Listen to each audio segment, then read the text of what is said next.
আচ্ছা দেখো, আসসালামু আলাইকুম। তাহলে আজকে আমরা পুষ্প সংকেত, এটা কিন্তু অনেকবার আসছে বোর্ড পরীক্ষায়। হ্যাঁ দেখো, একটু লিখে নাও। পুষ্প সংকেত এটা আসছে ঢাকা বোর্ডে 21 সালে কয়ের জন্য। পুষ্প সংকেত কাকে বলে, এটা আসছে ঢাকা বোর্ড 21 সালে। এই যে পাইছেন, আর আগে এটা তো ভাষা না, তো বিষয় না এটা। বিষয় নাই নাকি? দেখো বিষয়টা ও কি অবস্থা? আসছে না? এই যে কান ও এই যে হ্যাঁ, এর মাঝখানে এটা কেন? ওটা মিস্টেক হয়েছে। হ্যাঁ তাও ভালো পৃষ্ঠাটা আছে।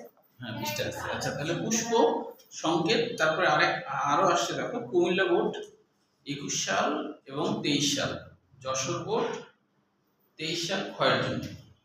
তার মানে অনেক ইম্পর্টেন্স এই কোশ্চেনটা, তাই না? তারপরে দেখো এখান থেকে অ্যাডমিশনে আসছে নিচের দিকে যে প্রতীকগুলা, যেমন এক প্রতিসম পুষ্পের জন্য সাংঘাতিক চিহ্ন, জাহাঙ্গীরনগর এবং ঢাকা ইউনিভার্সিটি 20 সালে। দেখো এক প্রতিসম মানে তোমার এই যে এক প্রতিসম পুষ্পের জন্য সাংঘাতিক চিহ্ন। এই যে একটা হলো খ্রিস্টানদের প্রতীকের মতো, আর একটা হলো পার্সেন্টেজ। এটা জাহাঙ্গীরনগর এবং ঢাকা ইউনিভার্সিটি 20 সালে আসছে। এরপরে আসছে বহু প্রতিসম পুষ্পের জন্য সাংঘাতিক চিহ্ন, জাহাঙ্গীরনগর এবং ঢাকা, মানে দুই জায়গাতে দুই অনুষদে আর কি, আলাদা আলাদা অনুষদে 20 সালে আসছে। এটাও জাহাঙ্গীরনগর আর ঢাকা ইউনিভার্সিটি 20 সালে। তারপরে পুং পুষ্পের জন্য সাংঘাতিক চিহ্ন, ঢাকা ইউনিভার্সিটি 20 সালে। উভয় লিঙ্গ পুষ্পের জন্য সাংঘাতিক চিহ্ন, ঢাকা ইউনিভার্সিটি 20 সালে। তবে উপরেগুলোও কিন্তু মনে রাখতে হবে। যেমন দেখো উপরের দিকে আছে না, মঞ্জুরি পত্রের জন্য কি চিহ্ন দেওয়া হয়, বিআর মানে ব্রাক্ট, তাই না? আচ্ছা দেখো এগুলো এরকম নামকরণ কেন হয়েছে? ব্রাক্ট মানে বোঝায় ব্রাক্ট মানে বোঝায় হচ্ছে মঞ্জুরি পত্র। তো এই জন্য এটা বিআর দেওয়া হয় অথবা শুধু বি দেওয়া হয়, যে কোনো একটা। ব্রাক্ট মানে মঞ্জুরি পত্র, মানে কি মঞ্জুরি পত্র। তো আসলে এরকম নামকরণ হয়েছে কেন? যে যৌগিক ফুলগুলার নিচের দিকে পাতা সদৃশ কিছু গঠন থাকে অনেক ফুলে, তখন এটাকে বলা হয় যে মঞ্জুরি পত্র। মঞ্জুরি বলতে অনেকগুলো ফুল এরকম বোঝায়, পত্র মানে পাতা। যেমন আমের মুকুল, হ্যাঁ সেখানে কিন্তু অনেকগুলো ফুল আছে না, একটা দণ্ডের সাথে একটা মঞ্জুরি দণ্ড, তার সাথে অনেক ফুল থাকে না, ওই যে আমের মুকুল। তো আমের মুকুল হওয়ার আগে দেখবা ছোট ছোট পাতা হয়, কিন্তু ছোট ছোট এইটুকু পাতার মতো হয়। দেখছো কিনা? দেখছো তুমি দেখছো, নিরা দেখছো? হ্যাঁ তাহলে না হলে আবার সামনে বছর হবে তখন দেখবো, এখন তো আর নাই। তো এটা চোখে দেখার মতো, ধান গমেও হয়, কিন্তু ওটা তো আমরা অতটা দেখি না, তাই না? তাহলে ছোট ছোট পাতা সদৃশ, মানে যৌগিক ফুলের নিচের দিকে ছোট ছোট পাতা সদৃশ যদি গঠন থাকে, তাহলে ওটাকে মঞ্জুরি পত্র বলা হয়, বা এটাকে ব্রাক্ট বলা হয়। তাহলে এই চিহ্নটা মঞ্জুরি পত্র থাকাটা, এটা অথবা এটা মনে রাখতে হবে। তারপরে দেখো উপমঞ্জুরি পত্রের ক্ষেত্রে, অর্থাৎ ব্রাক্ট আছে, তারপর উপরে আবারও আরেকটা আছে। ধরো এরকম এখানে ছোট ছোট পাতা সদৃশ হয়েছে, এখানে ছোট ছোট পাতা সদৃশ হয়েছে, ছোট ছোট পাতা সদৃশ হয়েছে, আবার দেখা যায় উপরে আবারও ছোট ছোট পাতা সদৃশ হয়েছে। তাহলে এই উপরেরটার নাম হলো উপমঞ্জুরি পত্র, এটার নাম হলো মঞ্জুরি পত্র, তাই না? তাহলে উপমঞ্জুরি পত্রের ক্ষেত্রে বিআর এল অথবা হচ্ছে শুধু বি, ঠান্ডা আছে ছোট হাতের বি, তবে ছোট হাতের বি, এটা মনে রাখতে হবে।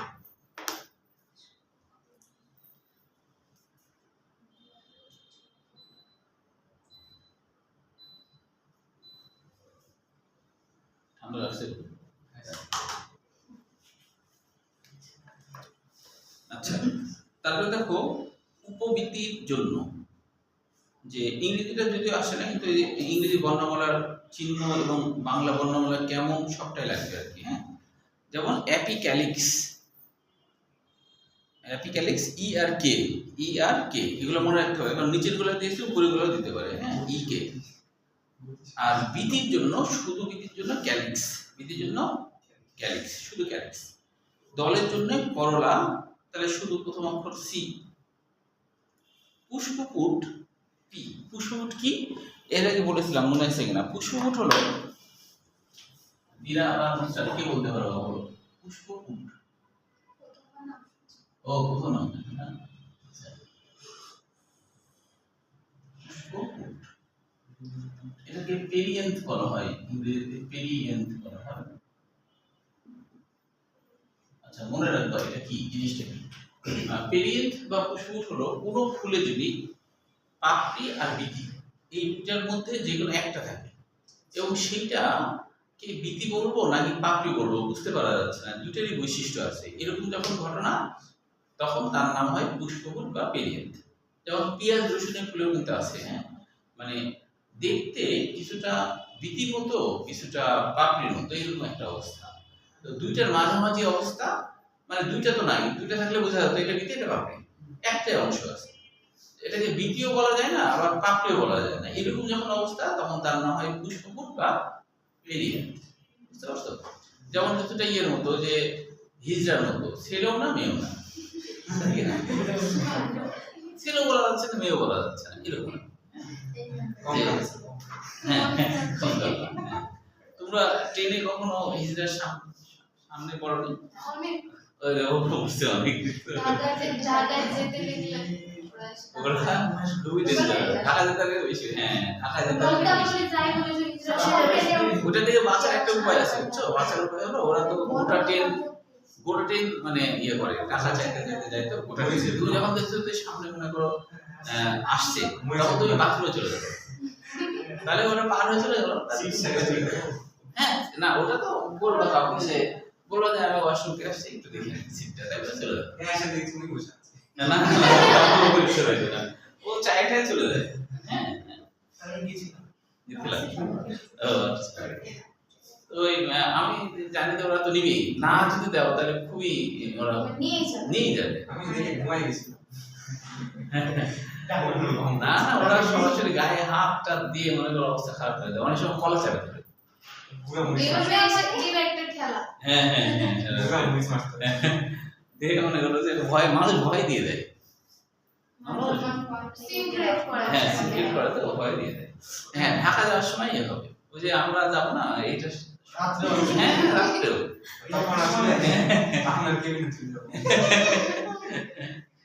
যাই তোমার হচ্ছে যে ওই তোমার চাপেই আর কি, ওইটা ঢাকাতে যাওয়ার সময় বেশি আর কি। মনে করে যে ঢাকায় যারা যায় তারা একটু বড় লোক হয় এই মনে করে, ওই জন্য ওখানে বেশি না ওটা ইয়ে করতে পারো যে দিতেই হবে, মনে করো এটা বাধ্যতামূলক, তো আগে থেকে 10 টাকা খুচরা রেডি রাখতে হবে, দিতে আসবে 10 টাকা দিয়ে এটা হয়ে গেল, ঝামেলা শেষ। ওরা 10 টাকা নেয়, হ্যাঁ 10 টাকা নেয়, 5 টাকা নেয়, 5 টাকা নেই না 10 টাকা নেই, সর্বনিম্ন 10 টাকা, সর্বনিম্ন 10 টাকা। বেশি কিনে নিবি কিন্তু কম কিনে নিবি। হ্যাঁ এই আচ্ছা তাহলে হচ্ছে এই হলো পুষ্পপুট, ঠিক আছে? তো বা পেরিয়েন্থ বলা হয়, তাহলে এটাও মনে রাখতে হবে, এটার জন্য পি ব্যবহার হয়েছে, যদি পেরিয়েন্থ তো তাই নাম হচ্ছে পি, তাহলে এটা পশ্চিমকারে পু হবে, শুধু পশ্চিমকারে পু, এটা মনে রাখতে হবে। পুংস্তবক অ্যান্ডোসিয়াম বলা হয়, অ্যান্ডোসিয়াম এ পুংকেশর, আর স্ত্রীকেশর স্ত্রীস্তবক বা স্ত্রীকেশর একই কথা, গাইনোসিয়াম জি গ ব্যবহার হবে। মানে যেহেতু এটা অ্যাডমিশনে নিচের এগুলো আসছে সেহেতু সবগুলো মনে রাখতে হবে। হ্যাঁ এক প্রতিসম বলতে কি বোঝায় জানো? কোন ফুলকে এক প্রতিসম, এক প্রতিসম বলতে কি বোঝায়? এক প্রতিসম কোন ফুলকে তুমি যদি লম্ব অক্ষ বরাবর একবার সমানভাবে ভাগ করতে পারো, লম্ব অক্ষ বরাবর মানে এরকম লম্ব বরাবর একবার সমানভাবে ভাগ করা সম্ভব, এরকম যদি হয় তাহলে এটা এক প্রতিসম। যেমন ধরো মানুষ কিন্তু এক প্রতিসম, মানুষকে একবার সমানভাবে ভাগ করা যাবে, যে এই বরাবর তুমি ভাগ করলে সমানভাবে ভাগ হবে না, কিন্তু এই বরাবর করলে তো হবে না, এই বরাবর করলে সমানভাবে ভাগ হবে, কারণ দুইটা চোখ, নাকের দুইটা ফুটা, এমনকি দাঁত সহ ভাগ হয়ে যাবে, দাঁত এদিক ষোলোটা দাঁত এদিক ষোলোটা দাঁত, তাই কিনা সুন্দর করে ভাগ হয়ে যাবে। মানে কোনো অর্গান যদি একটাও থাকে অর্ধেক অর্ধেক তো ভাগ হবে, ওই জন্য সমস্যা নেই, মানে গোটা সুন্দরভাবে ভাগ হয়ে যাবে। অভ্যন্তরীণ বিষয় অবশ্য না, মানে বাহ্যিক ভাগ হওয়াটা, যেমন আমাদের লিভার তো ডান দিকে থাকে, লিভার তো আর হবে না, তাই না? এই যেমন মাছের মাথা অনেকে ধরো যে আমার মা এটা করতো করে আর কি, যে মাছের মাথা তোমার হচ্ছে মাঝখান থেকে একটা কাটে, কারণ দুইজন যেন খেতে পারে, তাই না? ওইদিকে অর্ধেক গেল, এদিকে অর্ধেক গেল, এই আর কি সিস্টেম। আর যদি আস্ত হয় তাহলে একজন পাচ্ছে, তাই না? এই আর কি। তাহলে হচ্ছে এক কোটি সম্ভাবনা একবার সমানভাবে ভাগ করা। তাহলে এই এক কোটি সম চিহ্নটা এরকম এভাবে সরাসরি ভাবে দেওয়া যাবে, অথবা পার্সেন্টেজ, ওই যে পার্সেন্টেজ দেওয়া হয়েছে, হ্যাঁ, এটা হলো এক কোটি সম চিহ্ন। পরীক্ষায় আসলে এটা অথবা এটা আসবে, এটা মানে এক কোটি সম, বহুপদী সম, দ্বিপদী সম এরকম আসতে পারে, তখন এটা লিখতে হবে। এখন বহুপদী সম যেমন বলছে, হ্যাঁ, বহুপদী সম যখন তখন হলো যে প্লাস চিহ্ন আর কি, মানে তার মানে হলো হ্যাঁ হ্যাঁ বড় আছে, দুটোই হবে আর কি। ও প্লাস দিয়ে করবে, হ্যাঁ, শুধু শুধু হচ্ছে প্লাস দিলেও হবে, হ্যাঁ, দুটোই মনে রাখো, শুধু প্লাস হয়, শুধু প্লাস হয়, হ্যাঁ, যদি মানে বহুপদী সমের জন্য এরকম আবার এরকমও হয়, দুটোই মনে রাখো। তাহলে হচ্ছে এটা দ্বারা কি বোঝায়, যে দেখো এই বরাবর মানে কি, যাকে লম্ব অক্ষ বরাবর অনেকবার সমানভাবে ভাগ করা যায়, লম্ব অক্ষ বরাবর অনেকবার সমানভাবে ভাগ করা যায়। তাহলে এটা যেমন ধরো কলম জাতীয় জিনিসে মোটামুটি লম্ব অক্ষ বরাবর অনেকবার ভাগ করতে পারবে, মানুষ কিন্তু করা যাবে, মানুষকে একবারই করা যাবে, তাই না? তাহলে যে কোনো একটা আপেল, এটাও কিন্তু লম্ব অক্ষ বরাবর অনেকবার সমানভাবে ভাগ করা যাবে। কিন্তু কিছু জিনিস থাকে একবার ভাগ করলে সমান হয় না, যেমন ধরো সিঙ্গারা ধরো, সিঙ্গারা ধরো, তুমি ধরো ধরো নুসরাত একটা সিঙ্গারা হয়েছে, এখন নীরা বলে আমাকে একটু দিয়ে, এখন ও কিন্তু দেওয়ার সময় মানে সমান ভাগ করা মুশকিল না, ভাগ করতে দেবা, দেখা যাবে একদিকে আলু বেশি যাবে, একদিকে খালু বেশি যাবে, মানে একটু একটু এদিক সেদিক হবে, হ্যাঁ, পুরি নিলে হবে, পুরি নিলে অবশ্য মাছ বরাবর একটা সমান করা যাবে, কিন্তু সিঙ্গারা একটু কঠিন, তাই না? এই আর কি, হ্যাঁ, কঠিন না? আচ্ছা, তাহলে হচ্ছে এই হলো বহুপদী সমর চিহ্ন এটা। তারপরে বলছে পুং পুষ্পের জন্য, মানে পুরুষ ফুলের জন্য এই চিহ্ন।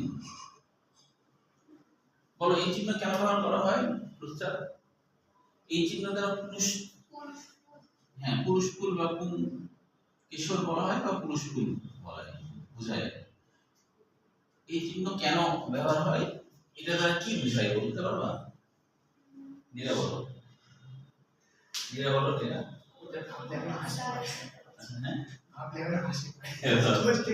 শোনো, দেখো এই চিহ্নটা মনে রাখবে, এই চিহ্নটা ব্যবহার হয়েছে যে গ্রিকদের একটা দেবতা আছে, বুঝছো? ওই দেবতার হলো একটা যুদ্ধ করার বর্ষা আর একটা ঢাল, তো ওর কাজ হলো সারাক্ষণ যুদ্ধ করে বেড়ানো, ওই গ্রিক দেবতার কাজ, হ্যাঁ, হাতে একটা বর্ষা আর এই হাতে একটা ঢাল নিয়ে যুদ্ধ করে বেড়ায়। যেহেতু সে পুরুষ, তাই এই চিহ্ন পুরুষদের ক্ষেত্রে ব্যবহার করা হয়। বুঝতে পারছো? ওর নাম হলো মার্স, ওই দেবতার নাম হলো মার্স দেবতা, হ্যাঁ, মার্স দেবতা। সে যেহেতু পুরুষ, তাই এটা পুরুষের জন্য ব্যবহার করা হয়। না, রূপকথা, ওরকম দেবতা এগুলো কিচ্ছু নাই। আর বলো, দেবতাদের যুদ্ধ করার দরকার আছে? ওদের তো অনেক ক্ষমতা হবে না, ওদের তো অনেক ক্ষমতা, ও যুদ্ধ করবে, তাই কিনা? খুব মারলে তো সব হয়ে যাবে, ঠিক কিনা? ঠিক না? যেমন হচ্ছে যে তোমার যে মানে ফেরেশতাদেরকেই আসলে ওরা কি দেবতা মনে করে, ফেরেশতাদেরকে ওরা দেবতা মনে করে। তো ওদের তো আধ্যাত্মিক ক্ষমতা থাকবে, ওরা কি জন্য বর্ষা ঢাললেন, তাই কিনা? আচ্ছা, তারপরে স্ত্রী পুষ্প বা স্ত্রী কেশর, সেটার ক্ষেত্রে দেখো যে এরকম একটা চিহ্ন দিয়ে, আবার দেখো নিচে এরকম, দেখি এটা বলতে পারো কিনা? নিরার নুসরাত বলো, এটা বলতে পারো কিনা?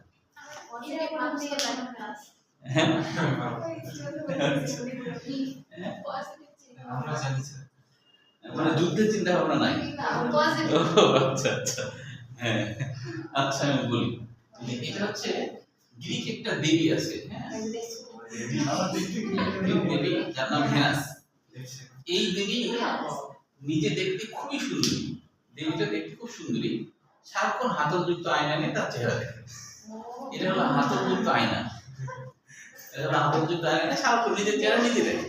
আচ্ছা বলো, এটা কোনোদিন বাস্তব কথা? নিজের চেহারা নিজে সারাক্ষণ দেখবে, এটা কোন কথা? না, মানে মেয়েদের ভিতরে হয়, এটা তাই বলে সারাক্ষণ তার না মেয়েরা তো একটু বেশি দেখে, তাই না, সাজগোজ করার ব্যাপারটা একটু থাকে। তবে সায়েন্সের স্টুডেন্টদের এত সময় সুযোগ নাই, যারা আর্টসে পড়ে তাদের বেশি সময় সুযোগ, তাই না? বলো তোমাদের অত সময় সুযোগ আছে? আচ্ছা দেখো, তার মানে আছে বলে তো ওটা দেখি দাও।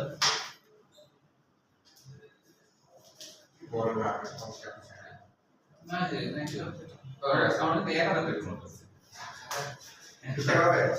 20 টাকাও নাই, খালি 1000 টাকা দিন। দেখো ওই যে ইয়ে দেখেছে, ফিরোজের কাছে আছে, ওই যে ভিতরে অফিসে যারা আছে ওদেরকে বলো না, বলো যে সামনে থাকো 50 টাকা ভিডিও চলছে।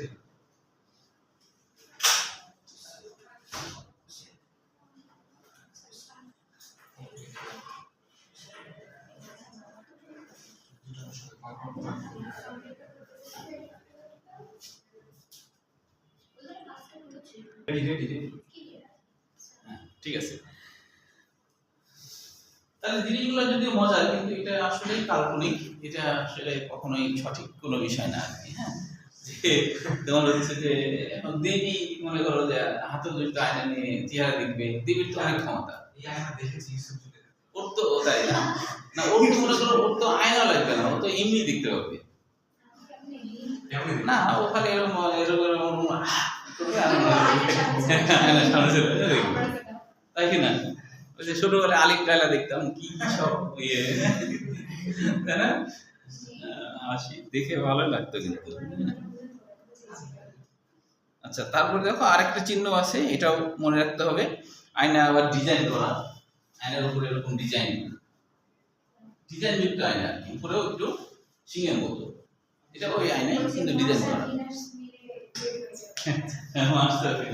ও তো যুদ্ধ করে বেড়ায়,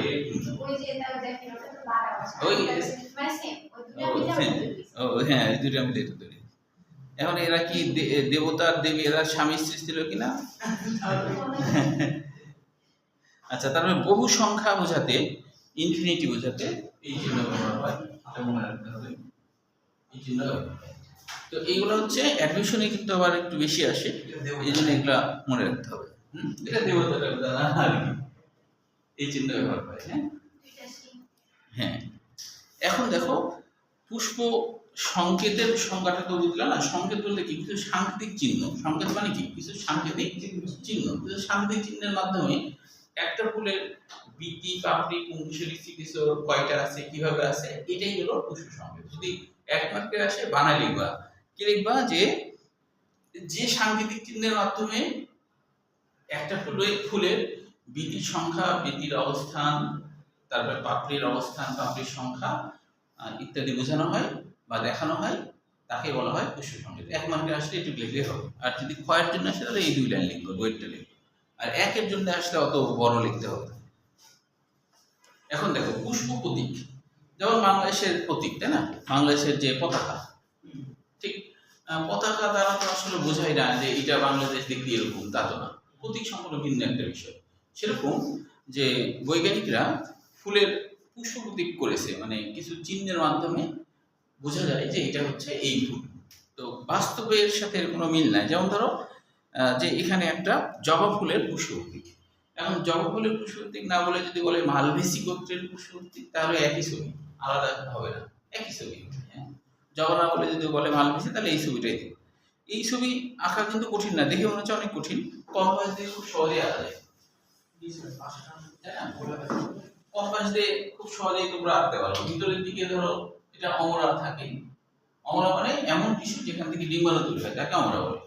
অমরা হচ্ছে এমন টিস্যু যেখান থেকে ডিম্বাণু তৈরি হয়, তাকে বলা হয় অমরা বা প্লাসেন্টা। হ্যাঁ, তাহলে এখান থেকে ধরো এই ডিম্বাণু কতগুলো দেখালাম, প্রথমের দিকে দেখালাম ডিম্বাণু, তাহলে এইভাবে গোল করে দিলাম, এইভাবে গোল করে দিলাম। পরে যে কাজটা করবে, এখানে পুংকেশরগুলো দেখালাম, পুংকেশরগুলো দেখালাম, সব দেখালাম। তারপর কম্পাস দিয়ে 3টা রেখা টানবা, এইভাবে উপরে 3টা রেখা টানবা। রেখা টেনে এখন এগুলো মুছে দিবা, মুছে দিয়ে এই যে একটা ভিতরে একটা বাইরে এভাবে করে রাখলে হয়ে যাবে, কঠিন না। হ্যাঁ, তাহলে এটা কিন্তু পরীক্ষায় আসছে, যেমন সিলেট বোর্ড 23 সাল গয়ের জন্য আসছে, সিলেট বোর্ড 23 সাল গয়ের জন্য। তারপরে হলো এছাড়া দেখো আসছে পুষ্পবতী কাকে বলে, এটা ক্ষয়ের জন্য আসছে চট্টগ্রাম বোর্ড 22 সাল, যশোর বোর্ড 22 সাল, বরিশাল বোর্ড 23 সাল, দিনাজপুর বোর্ড 23 সাল ক্ষয়ের জন্য, রাজশাহী বোর্ড 21 সাল ক্ষয়ের জন্য। মানে এটা ক্ষয়ের জন্য বড় বড় তো বড় সংখ্যা তাই, বুঝছো? তাহলে কি বলছে এটা, যে প্রতীকের সাহায্যে একটি পুষ্পের মাতৃ অক্ষের তুলনায়, মাতৃ অক্ষ কোনটা, যে যেখানে ফুল হয়, মনে করো যে এটা একটা ডাল, তো এখন এই ডালের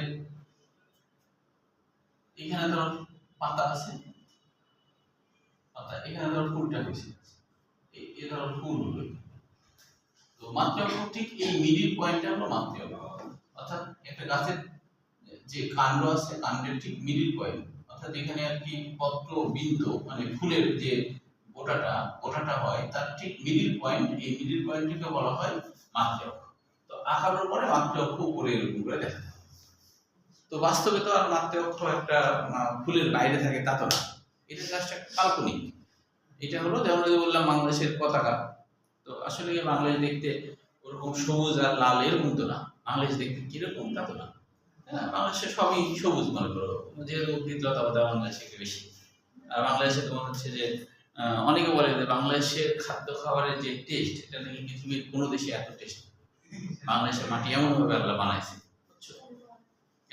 শুধু উর্বরই না, আবার ধরো টেস্টের ব্যাপারটাও চিন্তা করো, উর্বর তো অবশ্যই, কারণ পৃথিবীতে সব থেকে বেশি উর্বর মাটি হলো বাংলাদেশে আছে, তাই না? এবং হচ্ছে যে দেশের মাটি উর্বর হয় সে দেশের মানুষও কিন্তু উর্বর হয়। দেখো মানুষের বাচ্চা বেশি হয় না আমাদের দেশে, তাই কিনা? মানে মাটি উর্বর, ওটাও উর্বর, সব উর্বর, তাই কিনা? তো ওই জন্য আমার একটা কলিগ আছে না, তো মানে প্রায় প্রতিদিনই গরুর মাংস খায়, এত পছন্দ করে। তো এত গরু খাওয়ার পরেও আমি একদিন জিজ্ঞেস করছি, আচ্ছা আপনি তো গরু খুবই পছন্দ করেন, যে আপনি প্রতিদিনই খাওয়া লাগে, তো আপনি জান্নাতে গেলে সবার আগে আল্লাহর কাছে কি চাইবেন? তো বলছে আমি জান্নাতে গেলে সবার আগে আল্লাহকে বলবো, আল্লাহ তুমি আমাকে দেশি গরুর ভুনা আর সাদা ভাত দাও। জান্নাতে যারা বললো দেশি গরু, জান্নাতে এমনি টেস্টি, তা বলছে দেশি গরুর ভুনা, উল্লেখ করে বলবে। হ্যাঁ, তো তাহলে বাংলাদেশে সবকিছুই কিন্তু অনেক টেস্টি হয়, তাই কিনা?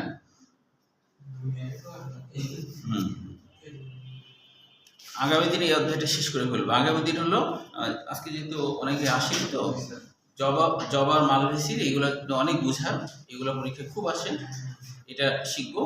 আর তারপরে হলো পরিস্থিতি শিখবো, আর শনাক্তকারী বৈশিষ্ট্যগুলো শিখবো, তাহলে শেষ হয়ে যাবে। শনাক্তকারী বৈশিষ্ট্য খুব কঠিন না, কারণ কেন যেন আসেনি আজকে।